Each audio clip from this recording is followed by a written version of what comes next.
What if I told you that right now, at this very moment, the world's most dangerous hackers are sitting in ordinary rooms in ordinary cities, but wielding extraordinary power? Power to topple governments, steal billions, or expose the darkest secrets of the world's biggest corporations. Today, we're diving into the shadowy world of the globe's elite hackers. We've analyzed hundreds of cybersecurity competitions, major breaches, and underground activities to rank the top 5 countries producing the world's most skilled hackers. But this isn't just about rankings. Each country has a story, a real story of hackers who changed the game forever. From the teenage prodigy who became a living legend, to the mastermind who built an unbeatable criminal empire, to the military unit that wages invisible wars. These are their stories. And by the end of this video, you'll understand why these 5 nations dominate the digital battlefield.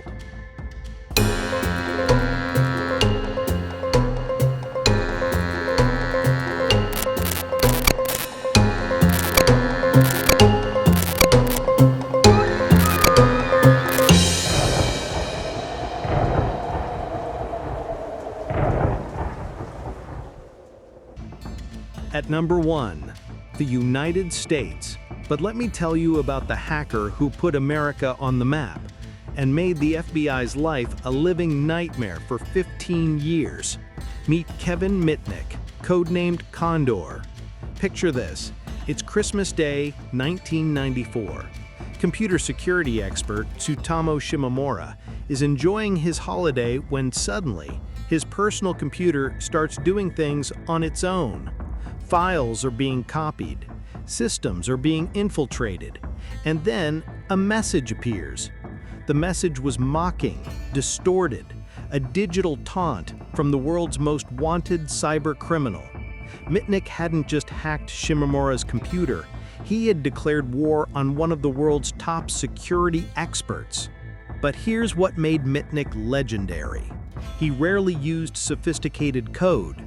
Instead, he mastered social engineering, the art of manipulating people into giving up their secrets. He'd call company receptionists pretending to be IT support, convince employees to reveal passwords, and sweet-talk his way into the most secure systems on Earth. For 15 years, Mitnick ghosted through the computer systems of Motorola, Nokia, Sun Microsystems, stealing source codes worth millions, accessing 20,000 credit card numbers, and always staying one step ahead of the FBI. The chase intensified when Mitnick violated his probation and vanished. For 3 years, he lived under false identities, constantly moving from city to city. But that Christmas Day hack was his downfall. Shimomura became obsessed with tracking him down. Using cellular tower triangulation and digital forensics that were cutting edge for the time, Shimomura traced Mitnick to a motel near Raleigh, North Carolina. On February 15, 1995, the FBI finally captured the ghost. Mitnick served 5 years in prison, 8 months in solitary confinement, because authorities believed he could launch nuclear missiles by whistling into a payphone. After his release, he transformed from America's most wanted hacker into one of its most trusted cybersecurity consultants. Today, the U.S. dominates global cybersecurity through institutions like Carnegie Mellon, which has won the DEF CON hacking championship 4 years straight, and Silicon Valley's endless innovation in digital defense. But it all started with one man who proved that the biggest vulnerabilities aren't in code, they're in people. At number 2, Russia.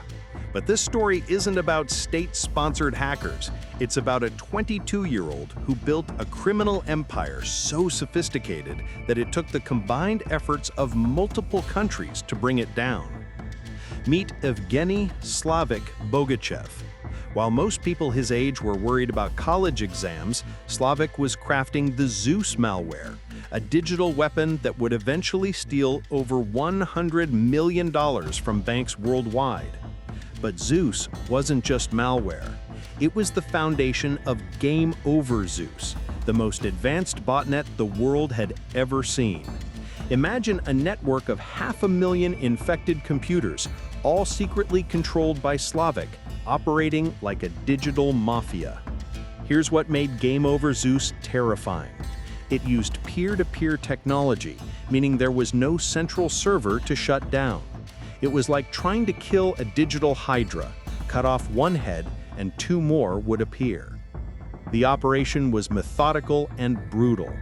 Infected computers would monitor for banking activity, steal credentials, and automatically transfer money to a network of unknowing mules, people recruited through fake job postings who thought they were working legitimate part-time jobs. But in 2014, investigators made a chilling discovery. Game Over Zeus wasn't just stealing money, it was stealing secrets. The botnet was searching infected computers for classified documents, targeting specific keywords like top secret and Department of Defense. Evidence suggested Slavic wasn't just a criminal. He was potentially working for Russian intelligence, using his criminal network as cover for state espionage. The line between cybercrime and cyber warfare had completely blurred. Operation Tovar, a massive international collaboration involving the FBI, European agencies, and private cybersecurity firms, finally took down the original Game Over Zeus in 2014. But Slavic? He remains free in Russia with a $3 million bounty on his head, the highest reward ever offered for a cyber criminal. Today, Russia produces some of the world's most skilled competitive programmers, with multiple victories in the International Collegiate Programming Contest and Google Code Jam. But Slavic's legacy reminds us that in Russia, the line between white hat and black hat hackers can be dangerously thin. At number 3, China. But this isn't about individual hackers. This is about the most sophisticated state-sponsored hacking operation ever exposed to the public. In a nondescript 12-story building in Shanghai's Pudong district sits Unit 61398 of the People's Liberation Army. To passers-by, it looks like any other office building. But inside, hundreds of military hackers wage invisible wars against the world's biggest corporations. In 2013, cybersecurity firm Mandiant dropped a bombshell. They had traced 7 years of cyber espionage back to this single building. The scale was breathtaking. 141 companies across 20 industries, with hackers stealing hundreds of terabytes of data. But this wasn't random cybercrime. Unit 61398, known in hacker circles as APT-1 or Comment Crew, was systematically targeting the exact industries that China's 5-year economic plan had identified as strategic priorities. They would infiltrate a network and stay hidden for an average of 356 days, over a year.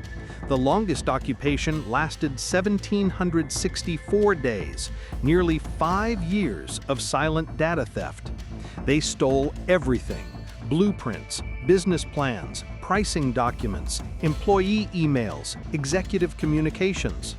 The hackers were methodical and patient.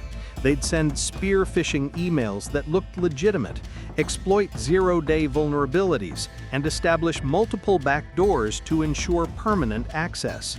Once inside, they moved like digital ghosts, covering their tracks while systematically looting intellectual property. In May 2014, the U.S. took an unprecedented step.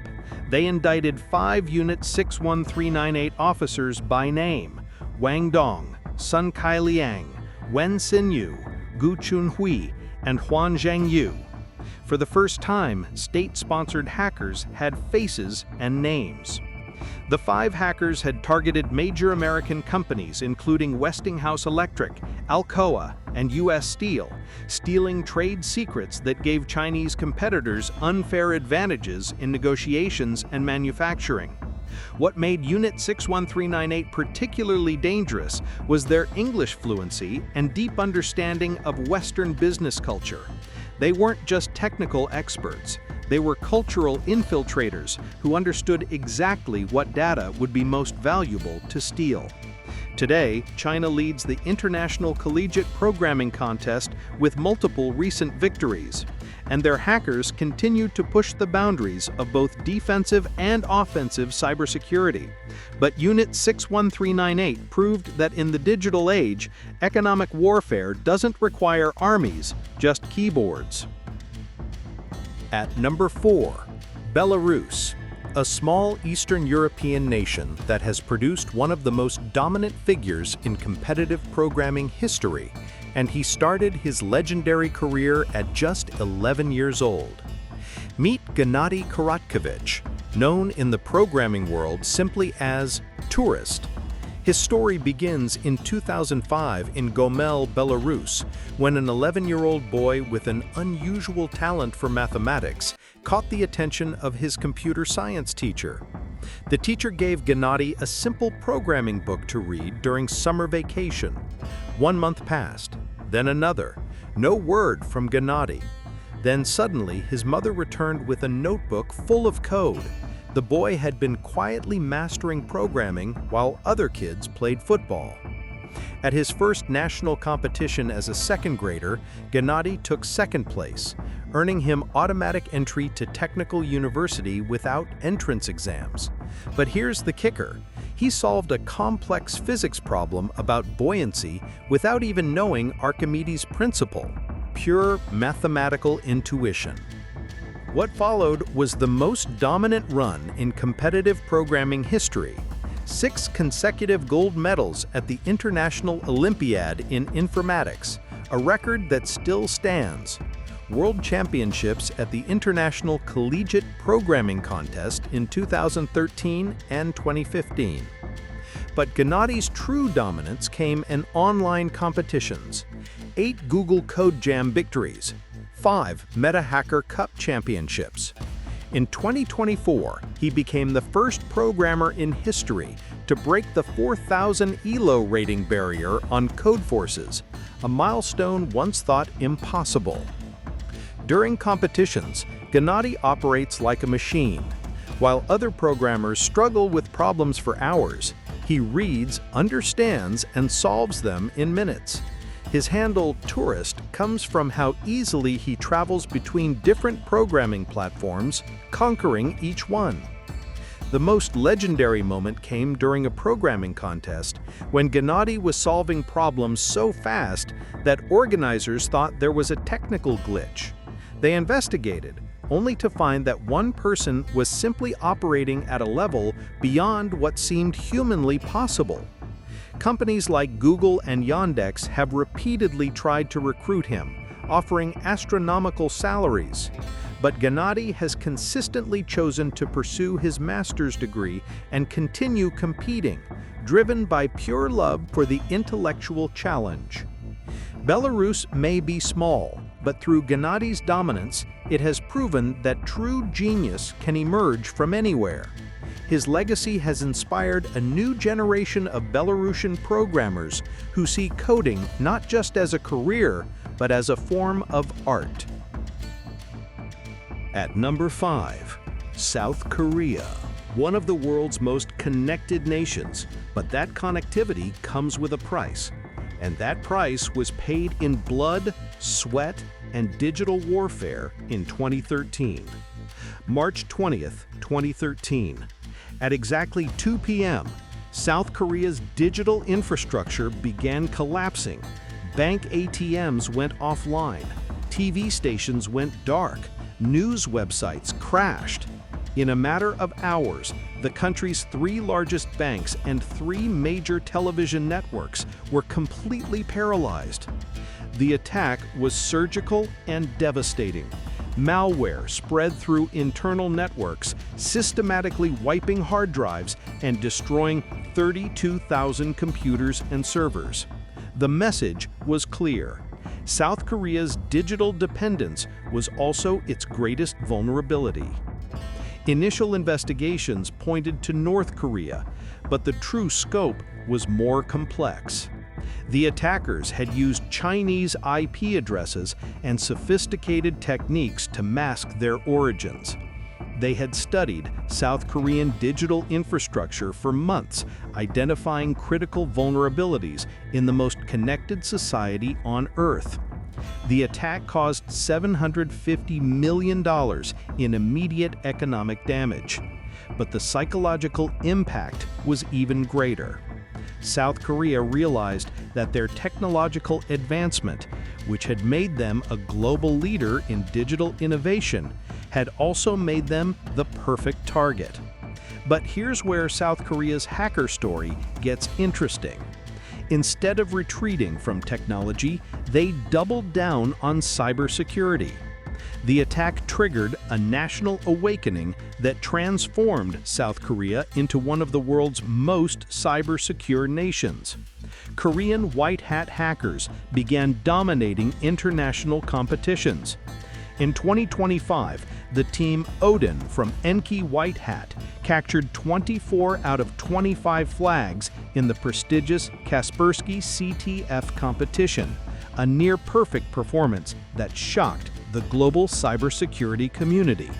South Korean hackers developed unique expertise in defending hyper-connected infrastructure. They pioneered new techniques for protecting IoT devices, smart cities, and digital banking systems that other nations are now adopting. The 2013 attack taught South Korea a crucial lesson. In a digital world, the most connected nations aren't the strongest, the most secure ones are. Today, Seoul is considered one of the world's most cybersecure capitals, and Korean cybersecurity exports are booming globally. From devastating victim to cybersecurity leader, South Korea's transformation proves that sometimes the best defense comes from surviving the worst attacks.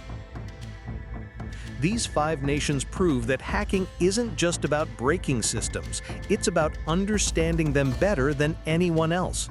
From Mitnick's social engineering to Slavic's criminal empire, from Unit 61398's invisible army to Gennadi's mathematical genius, from South Korea's digital resilience, each story reveals a different aspect of our digital future. The hackers of today are writing tomorrow's cybersecurity rules. They're not just threats, they're innovators, pushing the boundaries of what's possible in our increasingly connected world. What do you think? Are these hackers heroes or villains? Digital artists or cyber criminals? Let me know in the comments below. And if you want to see more deep dives into the world's most fascinating tech stories, make sure to subscribe and hit that notification bell. Remember, in a world where data is the new oil, the people who control the flow aren't just powerful, they're reshaping civilization itself. Until next time, stay curious and stay secure.